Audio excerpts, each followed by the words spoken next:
தாய் தமிழ் உறவுகளுக்கு வணக்கம். தேர்தலுக்கு பிந்தைய கருத்து கணிப்பு வெளியானது. எடப்பாடி அதிர்ச்சி. தேர்தலுக்கு பிந்தைய கருத்து கணிப்பு வெளியானது. எடப்பாடி அதிர்ச்சி.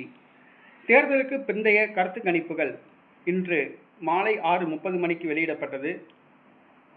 NDTV, மேட்ரிஸ் ஆகிய கருத்து கணிப்புகள் எல்லாம் திமுகவே மீண்டும் ஆட்சி அமைக்கும் என கருத்துக்களை தெரிவித்துள்ளன.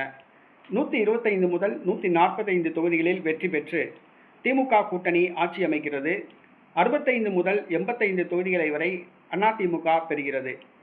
15 முதல் 20 தொகுதிகள் தமிழக வெற்றிக் கழகம் வெற்றி பெறும். நாம் தமிழர் கட்சி 6 தொகுதிகளில் வெற்றி பெற்று தமிழக சட்டசபைக்கு முதலாக செல்கிறது. தேர்தலுக்கு பிந்தைய கருத்து கணிப்புகள் வெளியிடப்பட்டுள்ளது. எடப்பாடி பழனிசாமிக்கு அதிர்ச்சியை கொடுத்துள்ளது. இந்த கருத்து கணிப்புகள் எல்லாம் கருத்து திணிப்புகளாக கூட இருக்கலாம். 2016ஆம் ஆண்டு நடத்தப்பட்ட கருத்து கணிப்பில் அதிமுக தோல்வியடையும், திமுக வெற்றி பெறும் என தேர்தலுக்கு பிந்தைய கருத்து கணிப்பு வெளியிடப்பட்டது.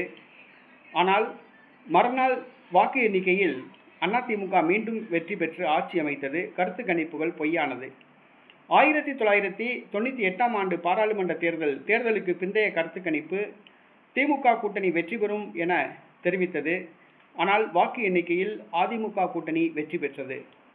கருத்து கணிப்புகள் ஓரளவு உண்மையாக இருக்கலாம், அல்லது கருத்து திணிப்பாகவும் இருக்கலாம். ஆனால் தற்பொழுது வெளியிடப்பட்ட கருத்து கணிப்புகள் திமுகவே மீண்டும் வெற்றி பெற்று ஆட்சி அமைக்கும் என தெரிவிக்கிறது. ஆனால் வாக்கு எண்ணிக்கை அன்றுதான் உண்மையான நிலவரம் தெரியும். தற்பொழுது வெளியிடப்பட்ட தேர்தலுக்கு பிந்தைய கருத்து கணிப்பு அதிமுகவுக்கு எதிரானவையாக உள்ளன. எடப்பாடிக்கு அதிர்ச்சியை கொடுத்துள்ளது.